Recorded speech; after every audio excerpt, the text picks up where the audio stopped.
Cricket ব্যাটের ভেতরে কৌশলে ইয়াবা বহনের সময় দুজনকে আটক করা হয়েছে কক্সবাজার বিমানবন্দর থেকে। রোববার সকাল 10:30টার দিকে স্ক্যানার মেশিনে ইয়াবা ধরা পড়ার পর তাদের আটকের কথা জানান 8 আর্ম পুলিশ ব্যাটালিয়নের অধিনায়ক রিয়াজউদ্দিন আহমদ।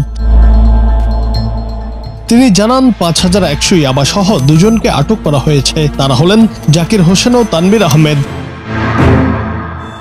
কক্সবাজার বিমানবন্দরের ব্যবস্থাপক গোলাম মর্তুজা জানান, সকাল 10:50 ইউএস বাংলার একটি ফ্লাইটে তাদের যাত্রা করার কথা ছিল, কিন্তু চেকিং এর সময় বিমানবন্দরের অত্যাধুনিক স্ক্যানার মেশিনে ক্রিকেট ব্যাটের ভেতরে ইয়াবা থাকার বিষয়টি ধরা পড়ে। এরপরই বিমানবন্দরের আইন শৃঙ্খলার দায়িত্বে থাকা 8 এপিবিএনের সদস্যরা ইয়াবা বহনকারীদের আটক করে। আটক দুজনের বিরুদ্ধে আইনানুগ ব্যবস্থা নেয়ার কথা জানিয়েছেন 8 এপিবিএনের অধিনায়ক রিয়াজউদ্দিন আহমদ। জুনায়েদ আহমেদ, বাংলা টিভি।